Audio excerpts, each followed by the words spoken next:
یاد رکھو، ہر انسان کی زندگی میں ایسے لمحات آتے ہیں جب حالات بگڑ جاتے ہیں، دل بوجھل ہو جاتا ہے اور ایسا محسوس ہوتا ہے جیسے ہم صبر نہیں کر پا رہے۔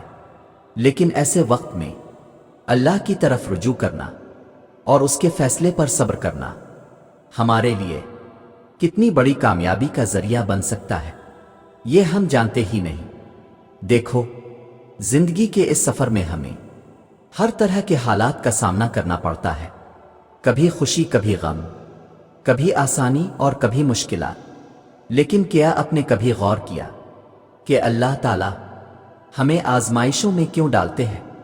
اللہ تعالیٰ قرآن کریم میں فرماتے ہیں، کیا لوگوں نے یہ گمان کر لیا ہے کہ وہ یہ کہہ دیں گے کہ ہم ایمان لائے اور وہ آزمائے نہیں جائیں گے؟ اس آیت سے واضح ہے کہ زندگی کے امتحانات ایمان کا لازمی حصہ ہے۔ یہ اللہ کا طریقہ ہے کہ وہ ہمیں پرکھتا ہے، ہمیں مضبوط بناتا ہے اور ہمیں اپنی طرف لوٹتا ہے۔ اور اس پر سب سے عظیم عمل جو اللہ ہمیں سکھاتا ہے وہ ہے صبر۔ صبر کا ذکر بار بار قرآن مجید میں آیا ہے اور رسول صلی اللہ علیہ وآلہ وسلم کی احادیث میں بھی اس کی بہت زیادہ فضیلت بیان کی گئی ہے۔ اللہ تعالیٰ قرآن میں فرماتے ہیں، اے ایمان والو، صبر اور نماز کے ذریعے مدد مانگو، بے شک اللہ صبر کرنے والوں کے ساتھ ہے۔ یہ آیت ہمیں یاد دلاتی ہے کہ جب حالات مشکل ہو جائیں تو سب سے پہلا قدم نماز اور دعا ہے اور دوسرا قدم صبر۔ اللہ تعالیٰ اپنے بندوں سے محبت کرتا ہے اور جب وہ ہمیں آزماتا ہے تو دراصل وہ ہماری کامیابی کی بنیاد رکھ رہا ہوتا ہے۔ رسول صلی اللہ علیہ وآلہ وسلم نے فرمایا، سب سے زیادہ آزمائشیں انبیاء پر آتی ہیں، پھر ان کے بعد وہ لوگ جن کا ایمان زیادہ ہوتا ہے۔ یہ حدیث ہمیں ایک اہم بات سکھاتی ہے کہ آزمائشیں صرف مشکلات نہیں بلکہ ایک موقع ہے ایمان کے امتحان کا۔ لیکن ہم یہ سمجھنے کی کوشش کرتے ہیں کہ آزمائشوں کا اصل مقصد کیا ہے، کیوں اللہ ہمیں ایسی مشکلات میں ڈالتا ہے جنہیں سہنا ہمارے لیے دشوار ہو جاتا ہے۔ تو یاد رکھو، مشکلات دل کی صفائی کرتی ہے۔ جب ہم دنیا کے مختلف معاملات میں الجھ جاتے ہیں تو اللہ ہمیں آزماتا ہے تاکہ ہم اپنے دل کو دنیا کی محبتوں سے پاک کریں اور اللہ کی محبت کو اپنائیں۔ جس طرح لوہے کو مضبوط کرنے کے لیے آگ میں ڈالا جاتا ہے، اسی طرح اللہ تعالیٰ ہمارے ایمان کو آزمائشوں میں ڈال کر ہمیں مزید مضبوط بناتا ہے۔ ایمان کے بغیر صبر ناممکن ہوتا ہے، اور جب ایمان مضبوط ہوتا ہے تو صبر کا عمل آسان ہو جاتا ہے۔ مشکلات ہمیں یاد دلاتی ہے کہ یہ دنیا عارضی ہے اور اصل کامیابی آخرت میں ہے۔ ہمیں دنیا کی مشکلات سے نکل کر آخرت کی دائمی راحت کی طرف نظر رکھنی چاہیے۔ جب ہم صبر کرتے ہیں، اللہ تعالیٰ ہماری مشکلات کو دیکھتا ہے اور ہمارے قریب ہو جاتا ہے۔ بے شک اللہ صبر کرنے والوں کے ساتھ ہے۔ یہ آیت ایک واضح وعدہ ہے کہ اللہ ایسے لوگوں کو کبھی تنہا نہیں چھوڑتا جو صبر کرتے ہیں۔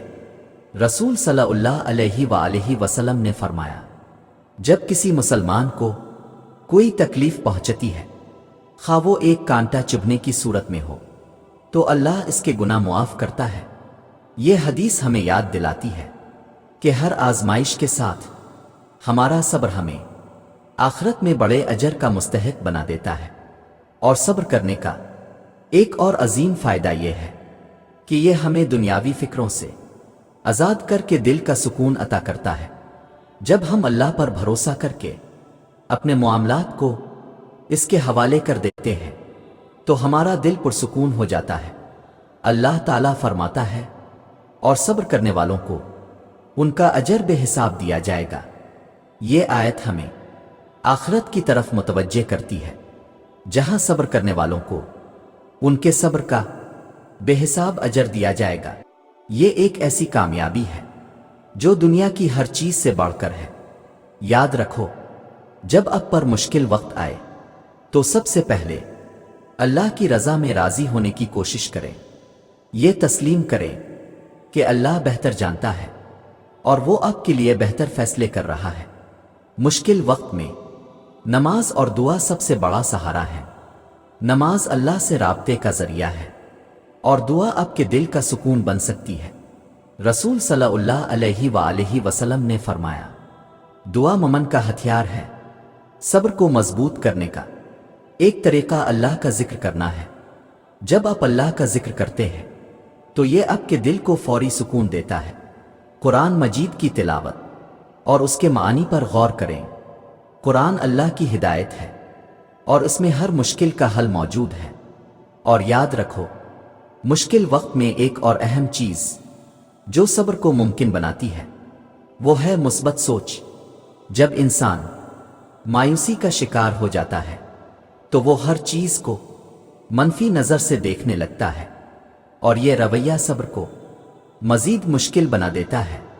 مثبت سوچ کا مطلب یہ ہے کہ آپ کو یقین ہو کہ آپ کے حالات بدل جائیں گے، اور یہ کہ اللہ آپ کے حق میں بہتر فیصلے کر رہا ہے۔ یہ یقین آپ کو نہ صرف صبر کرنے میں مدد دیتا ہے بلکہ آپ کی روحانی اور ذہنی حالت کو بھی بہتر بناتا ہے۔ اللہ تعالیٰ قرآن کریم میں فرماتا ہے، جو اللہ پر بھروسہ کرتا ہے اللہ اسے کافی ہے۔ یہ آیت ہمیں یاد دلاتی ہے کہ جب آپ کو لگے کہ ہر دروازہ بند ہو گیا ہے تو اللہ کی مدد آپ کے لیے کافی ہے۔ جب آپ دنیا کی مشکلات کا سامنا کریں تو آخرت کے اجر کو یاد کریں۔ یہ دنیا عارضی ہے اور اصل راحت آخرت میں ہے۔ مشکل وقت میں اپنی پچھلی کامیابیوں کو یاد کریں۔ آپ نے پہلے بھی مشکلات کا سامنا کیا ہوگا اور اللہ نے آپ کو ان سے نکالا ہوگا۔ یہ یاد دلانا آپ کو حوصلہ دے گا کہ یہ وقت بھی گزر جائے گا۔ یاد رکھیں، زندگی کا سفر آسان نہیں ہوتا، لیکن یہ مشکلات ہمیں بہتر انسان بناتی ہے۔ صبر ایک ایسی طاقت ہے جو ہمیں اللہ کے قریب کرتی ہے اور ہماری روحانی قوت کو مضبوط کرتی ہے۔ تو جب آپ کو لگے کہ صبر نہیں ہو رہا، اللہ کی طرف رجوع کریں، دعا کریں اور یقین رکھیں کہ یہ مشکل وقت بھی گزر جائے گا۔ اے اللہ، ہمیں مشکل وقت میں صبر عطا فرما، ہمارے دلوں کو اپنی محبت سے بھر دے اور ہمیں اپنی رضا کے مطابق زندگی گزارنے کی توفیق عطا فرما۔